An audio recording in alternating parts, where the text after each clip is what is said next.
Hi, my name is Caleb Campbell. I am an instructor at Lake Area Tech in the CIS department. I teach programming. It was requested from me that I make a short video with some tips on how to work from home in the current crisis. So a lot of people are transitioning to working from home who have not done so before. In CIS, we're kind of built for this. We have always used a lot of these tools that help a lot in working from home.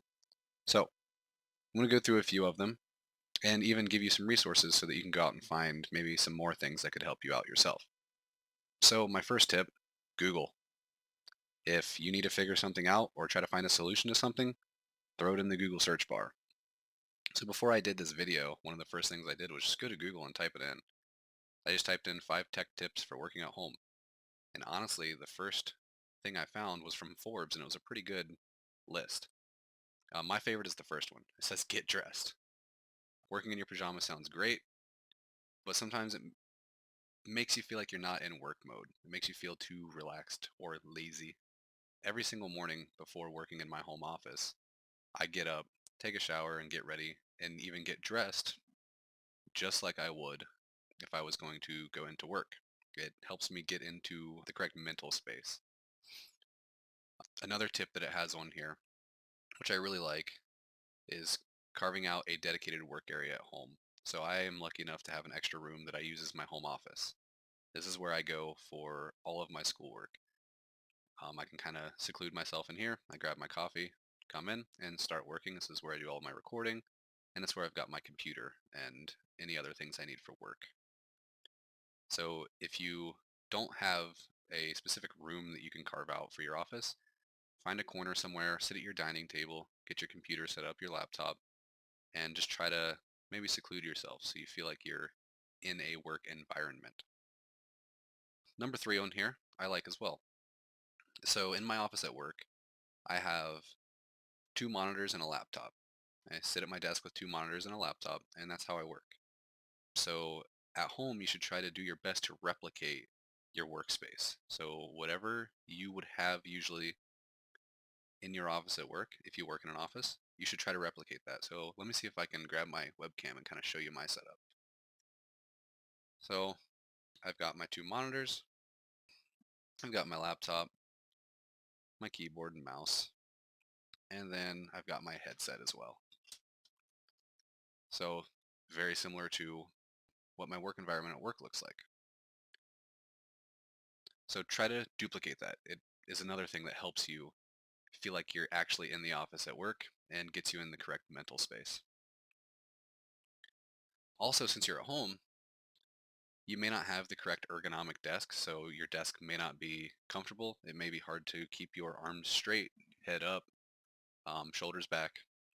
So since you're at home, you have the luxury of being able to get up and stretch, walk around the house, go outside and do a little bit of walking.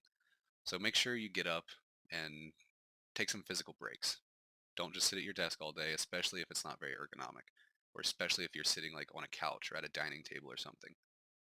Take a coffee break or two, a lunch break, but don't let it get you distracted. Make sure you kind of stay in that work mode and you can easily transition back to your little area and start working. Another thing that helps me a lot is a nice headset. Not everybody can get that, but it's much better than trying to use a laptop's mic and speakers. A lot of the time when you are in a conference or trying to meet with somebody on a laptop or just with default mic and speakers on any device, you can feed the sound coming out of it right back into the mic, and it can not sound good, or it can actually sound pretty unpleasant if you get a feedback loop going. So if you can, get a nice headset that has a mic like mine. It makes it to where you can kind of block out the noise around you. I have dogs running around the house, so it helps me block them out. And then it's got a much higher quality mic. And you don't have to pay much for a headset to get a decent quality mic. One of my coworkers has like a $5 headset that he got from like Walmart, and it sounds much better than the mic that's just built into his computer. People have also been trying to find ways to send files back and forth, and there are a lot of apps out there that can help you with that too. So we're used to maybe using scanners or something at work. We can scan in a file and send it off. Luckily, a lot of us have smartphones, and I went out and just Googled this as well. So I am a master at the Google. In the programming world, it is one of our greatest tools. If you have a problem, there's a very good chance that somebody has had that problem before you. So I just went out and typed in free scanner apps, and there are all kinds of resources here. But the first one was a little article talking about the best free iOS and Android apps. So if you Google that, you can come here and look at this as well. But I like this first one that it shows here, Scanner Pro. So it looks like this one's for iPhone. Um, Looks like it might be for Android as well. But it basically just uses your camera on your phone, and you can take a picture like this here. So you notice there's things in this picture that aren't part of the document, but it will scan just the document and just give you the document. It will get rid of all that other stuff. And it can even spit it out as a PDF for you. So then you can save it somewhere, email it, and send it off.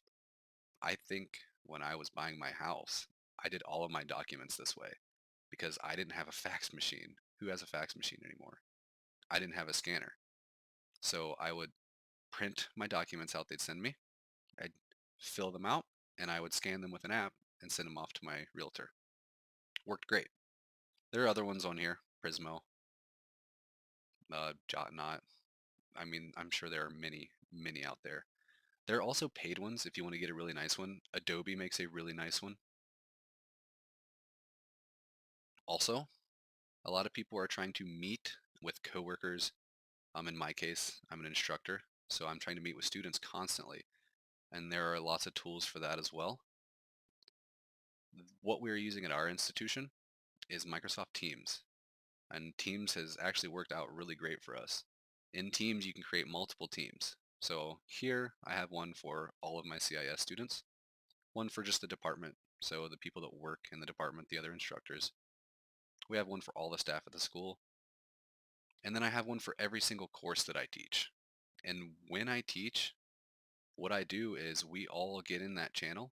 I share my screen, I share my webcam, and they watch me teach. I show my screen and put my PowerPoints or whatever I want to display to them. Sometimes it's code, sometimes it's a document, and I talk through it and they can see me with my camera as well, which they say makes it so much better because it feels like it's more personal. It feels like they're there with me. Another great thing about Microsoft Teams is if somebody shares something with you, you can actually request control and you can take control of their machine and mess around with what they've got going on. So if someone has a problem and you want to help them, it's really easy to use that to solve their problem. Another thing that I use is called Discord. So Discord was originally created for people who play games to be able to talk to each other, but it's become a very powerful program. So Discord is another thing, kind of like Teams, where you can create little channels over here to chat with people. And then you can text chat in there. Discord is built for voice chat, so you can create channels of voice chat in. And then again, you can also share your screen or have someone else share their screen to you. It's really nice and it's pretty user friendly. Also, another application that I use quite often is called OBS. I'd show it to you, but I'm currently using it to record, so it would look really crazy if I showed it to you. It'd be like an infinity mirror. So I'll just go to the website, OBS, Open Broadcaster Software. And it is a really nice tool here that you can use to record videos. You can set up a scene and you can set up all your sources in that scene. So you can set up a mic, you can make it record or take the sound from your computer as well. So if you're playing a video and you want that sound to be heard in your video, you can pull your webcam in here and you can hit start recording and it will record everything for you and put it all together in one nice little video, and it'll spit it out as an MP4 or an MKV, which are pretty universal files, so you can usually use that anywhere. And anytime I need to record a session that I can't show live, this is what I use. It does have a little bit of a learning curve, but it's not too bad, and once you get to using it, it is a pretty great piece of software and it's free. So honestly, my biggest tip out there is to Google. if you need to find a solution for something, again, somebody else has had the same problem and they've posted it, or many people have posted it. So hopefully these few tips help you out. And if you need any more tips, get a hold of us.